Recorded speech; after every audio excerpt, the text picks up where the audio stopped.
Salut! Oh là là, mais incroyable, j'ai une minute d'avance. C'est vrai que j'ai lancé légèrement trop tôt, mais du coup, salut! Du coup, moi, ce que je vous propose, c'est de partir un petit peu sur un autre PowerPoint, hein, parce que je fais plein de PowerPoint. J'adore faire des PowerPoint. Je me retrouve un peu comme si j'étais au collège avec des PowerPoint. Donc, du coup, on est toujours dans Movember, hein, qu'on n'oublie pas, hein, on est toujours là pour faire des dons. Sortez dans la rue avec des flyers. Faites un don!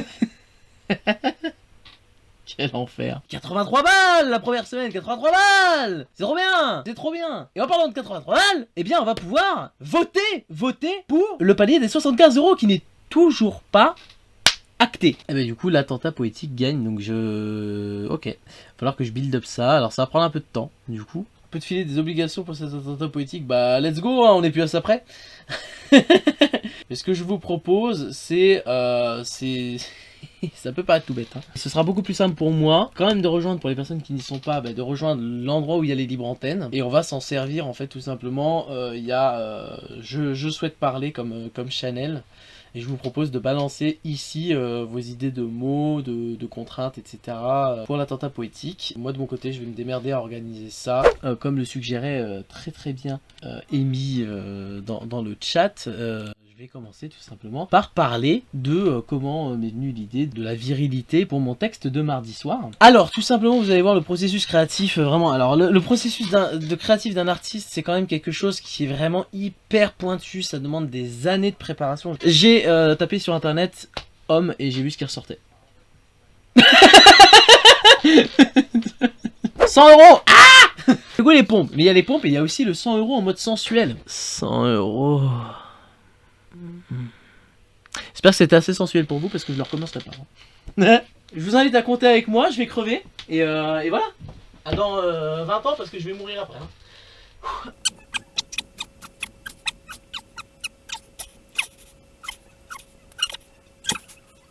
Le cardio qui monte. J'espère que c'est satisfaisant. C'est pas très satisfaisant pour moi. Et il apparaît là. Attends, là j'ai un écho de fou. Là. L'écho de fou. L'écho. Et coucou les nonnes. Et coucou Sigou, on dit coucou Sigou. Alors on voit pas, mais en fait j'étais chercher une bière et qui est pas à l'étage et j'ai entendu Hélène faire eh ben on va accueillir les Sigou. Donc du coup j'ai fait un sprint du frigo jusqu'à l'étage. Alors du coup Cédric il arrive, il vient vers moi, il fait salut, j'organise un événement Twitch aussi. Pour le Movember, sur un mois, ça te dirait de faire une chronique ciné. Donc moi je lui dis ouais super, ce sera sur quel thème? Il fait, ce sera sur le thème de la moustache au ciné. Quand on regarde ce film, on va observer une première fois Dujardin avec ce style de moustache. La petite moustache de pinceau, elle est magnifique, relevée sublimement vers le nez.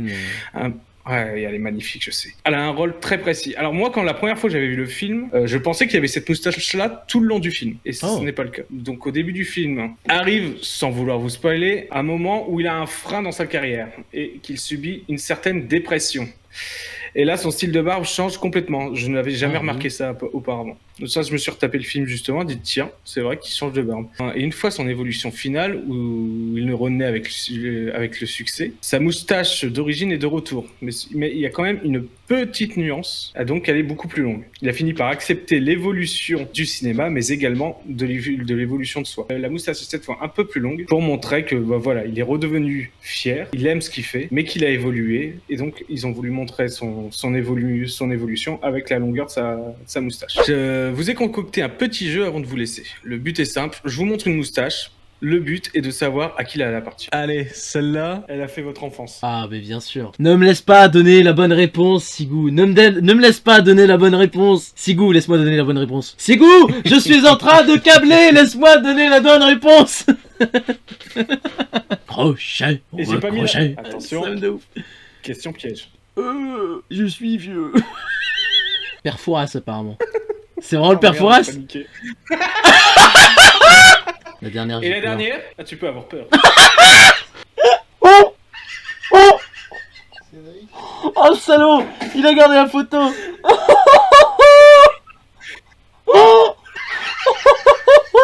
Il s'était amusé à m'envoyer cette photo-là il y a genre un an. Et Moi, je lui ai dit, ouais. t'aurais jamais dû m'envoyer un truc comme ça. Moi, ce que je vous propose, c'est d'aller tout de suite voir du côté de la vidéo de GH, hein, qu'on aille se voir ce que notre Boog nous a fait, et puis qu'on passe à la marche. Allez, on marche. Si vous n'êtes pas sportif et que ça vous emmerde de sortir, eh ben il y a bien forcément un truc que vous serez obligé de faire. Ça s'appelle manger. Effectivement, marcher en supermarché. Bah ça marche. Beaucoup trop de fois marche dans cette phrase, mais c'est pas grave.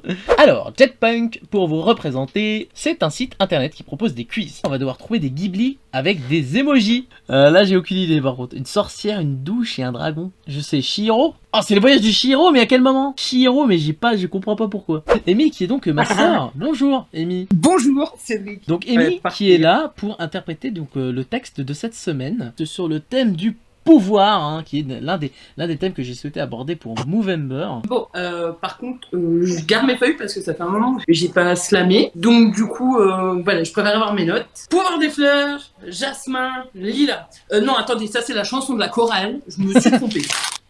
Pouvoir. Moi aussi j'en ai un. Il est super et vachement marrant. C'est celui de voler comme le magnifique et fier Superman. Bah, tu sais quoi, moi j'ai un super pouvoir aussi, c'est celui de t'exclure. Formidable, hein, vraiment. Alors les blagues de merde comme ça, moi vraiment, ça je suis pas du genre à aimer. Oui, alors attendez. Je viens de me rendre compte que c'est elle qui doit faire la chronique. Non, mais attends, reviens. Ceci est typiquement un abus de pouvoir et c'est exactement cela dont je voulais vous parler. Laissez-moi donc vous conter une histoire. Voilà, moi je me présente, j'ai environ 35 ans depuis quasiment 5 ans. Et je m'appelle Victoire. Ah oui, avant de commencer, j'ai une requête à vous soumettre. J'aimerais sincèrement que tout ce que je m'apprête à vous dire reste entre nous. Parce que si ça venait à se savoir, mes investisseurs risqueraient de me lancer encore plus de cailloux. Donc, je travaille dans une petite start-up qui produit de la lumière. On pourrait croire que, vu que je suis une femme, je me contente d'être fière. Fière de mon travail, fière de ma contribution pour cette entreprise. Mais ce n'est pas seulement ce que je me contente de faire, et tenez-vous bien car cette histoire est remplie de surprises. Donc au commencement, tout était noir, puis la lumière vint, mais à prix coûtant. C'est ainsi qu'une fabuleuse personne eut la merveilleuse idée de créer la lumière à partir d'un croissant. Bon, je vous épargne les détails, mais ce fut compliqué et assez difficile à créer. Qui aurait pu croire qu'un croissant pouvait nous éclairer? Cette personne fabuleuse ayant donc apporté la lumière à partir d'une pâtisserie, la start-up fut lancée, mais au début, personne n'y croyait et il y avait vraiment beaucoup de moqueries. Puis, quelques temps après sa création, cette entreprise s'est mise à avoir beaucoup de succès. De nombreuses personnes candidataient pour travailler à nos côtés et les sponsors arrivaient en excès. Cette entreprise, ou plutôt devrais-je dire mon entreprise, a été créée il y a maintenant 5 petites années. Et croyez-moi, je suis plus que fière d'avoir mis au monde ce petit bébé. Les compliments arrivaient en masse et les investisseurs nous donnaient toujours plus, mais moi je me continuais à faire ma petite pub sur le marché aux puces. De plus en plus d'investisseurs, de plus en plus de clients faisant appel à nos services, mais au sommet de la gloire, et sans que je ne m'y attende, il y eut une avalanche de sévices. En effet, ne me sentant plus en paix avec moi-même, et ayant l'impression que je n'étais plus vraiment moi, je me suis posé les bonnes questions, j'ai réfléchi et j'ai décidé que je ne serais plus le roi. C'est ainsi qu'après avoir donné naissance à ce magnifique petit bébé, qui était éclairé à partir d'une pâtisserie, j'ai ressenti un besoin irrésistible de devoir moi-même renaître, car j'avais l'impression de vivre dans un monde de tromperie. Ainsi, pensant devoir être honnête et transparente avec les investisseurs, je leur ai avoué cette réalité, cette vérité. Mais ils ont commencé à prendre la fuite, à nous délaisser et nous ignorer, parce que c'est bien connu, une femme au pouvoir, quelle énormité! Les investisseurs sont partis, les clients ont déserté et mon magnifique petit bébé a coulé. Est-ce que vous êtes ready pour de la cuisine? Attention à votre réponse. Tu vas encore nous faire des carottes à la poêle? Avec de l'huile. Et du coup, on dit coucou Nîmes. Coucou. Et pour faire de la cuisine, j'ai préparé cette blague très longtemps. On s'est mis dans une ambiance cocooning. Et donc pendant que Nîmes va laver les fruits, parce que la place de la femme c'est dans la cuisine. Bon, pendant que Nîmes va laver les J'ai un couteau. Hein. ça finit en combat d'épée. Oh, on a été chez un primeur qui va dans la jungle amazonienne chercher des bananes. Il met 14 jours aller, 14 jours retour, mais ces bananes sont vachement fraîches. C'est quoi? Oh là là, deuxième pomme qui vient d'être terminée sous vos yeux ébahis. Oh là là. Oh, c'est terrible, faker de la pomme. Mais Gardoum vient me commenter en train de couper des... en train d'éplucher des pommes. Ah oui, la peau est fine. Mais c'est plus de la peau, c'est du papier peint. Eh, je reconnais, il y avait ça dans mon ancien appartement. Il y avait ça dans la salle de bain. Regardez ça. J'en fous partout. Il va revenir, elle va se dire, oh putain, c'est le Vietnam. Oh putain, c'est le Vietnam. Voilà, c'est bon, c'est nettoyé. Tiens, tu récupères la porte. Merci. Pourquoi j'ai ça? Je peux avoir une pince? Tu veux des gants? Ok, Zoro. Non, mais il sait cuisiner. Hein. Vous avez déjà vu un cuistot comme ça avec 2 couteaux? Ah, si vous êtes venu pour voir Top Chef, hein, c'est pas le bon endroit, je crois. Hein. Il va y avoir des tout petits dés de pommes, puis il va y avoir des quartiers de poires. Je vais go faire un nouveau donation goal. Je me présente à Top Chef. Je vais arriver devant être chez Best avec mes 2 couteaux. Il va me regarder, il va mettre les 2 couteaux comme ça, il va faire You're a fucking sandwich! Ah, franchement, si on passait dans Cauchemar en cuisine, je pense qu'il n'y aurait pas besoin de chercher pourquoi le restaurant il marche pas. Hein. Il viendrait pour vérifier pourquoi le restaurant marche. J'ai vraiment d'imaginer, genre, c'est quelqu'un qui vraiment masterise la technique de 2 couteaux et qui du coup fait. Mais non, tu les coupes pas, On les coupe pas les raisins. raisins? Mais non, tu les mets comme ça. Je comprends, ouais. Je t'ai donné 2 raisins, ils ont disparu.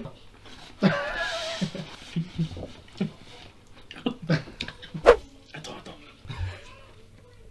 Non. Vas-y. Oh. T'as peur d'écraser les framboises? Oui. Mais oui, il a tout mis. Bon bah voilà, c'est bien là, non? Bah là, elle a plutôt une belle gueule. Ouvre la bouche, Micide. On va tous au clavier. À la vôtre. Ça va croquer. Et ma dent. Salut Wenine du coup, salut Manuine, Wenine Manuine, salut Lunine. Lunine, ça commence bien, dis donc. Fallait bien que ça rime, ça donne faim. J'avoue que ça donne faim. Tu sais quand t'as tellement faim mais qu'il n'y a rien dans le frigo, alors tu commences à dessiner des trucs. Bah alors là je me suis dessiné un plat de pâtes carbonara. Et puis j'ai rajouté un peu de gruyère, et puis je me suis dessiné un macaron, comme ça me fera mon dessert. Mais l'art c'est aussi un très bel exutoire en fait. Moi c'est personnellement, je me sers de l'art comme ça, hein. Quand j'écris c'est souvent pour tenter de mettre le doigt sur une émotion et puis l'expulser un peu, en tout cas l'exprimer. Est-ce que Micide, je peux te laisser la primeur de dire quelle est la phrase dont on va parler? On va parler de la phrase « Ce monde est cruel ». Déjà, si on reprend un peu ce que Valve veut expliquer dans « Ce monde est cruel », c'est dans le sens où il y a toujours de l'injustice. On peut déjà commencer par les classes sociales, même si en France on n'en parle pas beaucoup. Moi j'ai un avis un peu différent là-dessus. On va avoir tout le monde qui essaye, comme je le disais, de faire de son mieux, etc. Très peu de personnes qui vont réellement essayer de faire du mal en fait. Mais au final il y a quand même des gens qui se sentent agressés, qui se sentent mal. À partir du moment où on est 2, on va pas penser pareil, il y a une personne qui sera lésée. Pour moi, je penserais toujours qu'on est dans une époque surtout cruelle, qu'on est mal né, tu vois. On est quand même dans une époque très difficile, même si on a beaucoup d'avancées au niveau des idées et tout ça. J'ai envie juste d'être dans le partage d'idées. Maximum, en tout cas. Là, on n'est pas en mode présidentiel non plus. Oui, je représente le parti monde cruel. Le parti monde cruel, c'est terrible. Ce soir, la phrase, c'est voyager jusqu'au Nirvana, hôtel 5 étoiles, prendre le petit-déj en pyjama. Tout à fait, donc c'est une phrase de Naps qui sort dans la musique La Kiffance, qui a tourné beaucoup cet été. C'est un abruti. Il a confondu Nirvana et Niagara en fait, au bout d'un moment. Un abruti, je te dis. Ouais, mais en plus, ça marche pas parce que Nirvana, c'est un groupe de musique, c'est pas un hôtel. Tu peux pas, Ouais. tu vas pas dormir dans un groupe de musique, c'est pas logique. Un hôtel, ça marche. Je comprends l'idée de la phrase, je pense que c'est plus loin. Quand ils parlent de l'hôtel 5 étoiles, tu sais, les musiciens, quand ils sont en tournée, ils passent d'hôtel en hôtel, ils ont pas moyen d'être hébergés ailleurs, sauf Chris Brown, mais ça c'est une autre histoire. C'est peut-être juste, il a trouvé où c'est le Nirvana en fait. Ça se trouve c'est un lieu physique. Ça se trouve c'est dans, tu vois, Ouais. je pense que c'est dans l'espace et en gros tu sais tu prends ta fusée. Tu vas directement dans l'espace et tout, et genre c'est là où il y a 5 étoiles, tu vois, une espèce de carrefour. C'est un peu comme dans Peter Pan. Dans Peter Pan, il faut aller prendre la 2e étoile jusqu'au matin et tout pour aller vers le pays imaginaire. Bah là c'est pareil, tu prends ta fusée et puis tu vas directement là où il y a 5 étoiles dans le ciel. Sinon, le chat, vous avez pensé quoi du dernier album de Nirvana? Oui, tout à fait. Qu'est-ce que vous avez pensé du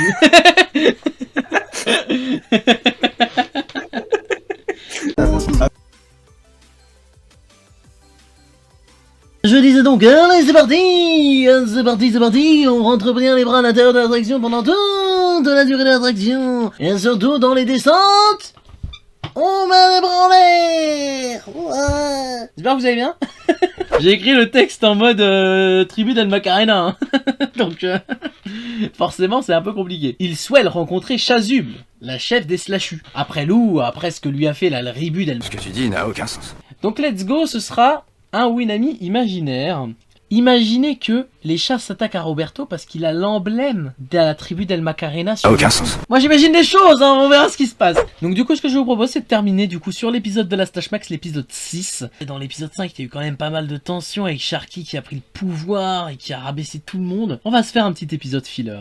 On va se faire un petit épisode bien calme, bien de vous, bien sympa. Oh c'est bon, on a compris le principe, bonhomme de Chagas. Faites pas chier, allez au fourneau. Bien. Très bien pensé d'avoir utilisé une goutte de sueur pour le sel. C'est une très bonne ratatouille, félicitations. Merci. Calme, de vous, sympa. Bonhomme de Chagas. Eh coucou, moi c'est Capitaine. Avec Misside, on vous amène découvrir et remonter le temps au château de la Verrie. Tout est trop beau. Ici des capitaines en mode Stéphane Bern, c'est génial. Capitaine me fume. Ah mais c'est génial. On va se demander si les hommes ne pensent qu'à ça. Je vais pas vous faire un cours d'histoire ni un cours de français. On parle du sexe, on parle de la bite, on parle de baiser. Putain, faire des streams bannis. Alors déjà que cette stat existe, c'est trop, oui effectivement. Mais du coup, 0,1%. Ouh là là, Misside qui prend des risques. 48%, 75%, les trois quarts. De quoi allons-nous parler? On va parler des pires recettes que l'autre a pu nous faire. Je te coupe 2 petites secondes juste avant, petite chose importante. Lundi, il y a un mini-jeu qui s'appelle le N'importe Nawok. En gros, je vais mettre des recettes. Il manquera un ingrédient. L'une des recettes que vous allez entendre ce soir sera dedans, donc écoutez bien. C'est un peu la sauce du Welsh, hein. C'était bon au moins. C'est Alors, pas est-ce que Welsh. c'était bon? Ça, c'est la vraie question. Moi je me suis Est-ce que régalé en c'était tout cas. Non, mais derrière, tu fais une crise de foie, c'est obligé. Non. Comment tu peux vivre à ça? bon. Là, on va rétablir la vérité. Les burgers ont mangé Capitaine et depuis quelques années, c'est les burgers qui parlent à la place de Capitaine. Mais c'est sûr. Déjà, il a la forme d'un burger, donc... Il a la forme d'un burger. La dernière fois, on s'était quitté sur juste le line un peu plus précis. Et donc là, bah, on va se retrouver là-dessus. Et puis, on va se retrouver sur de la couleur, tout simplement.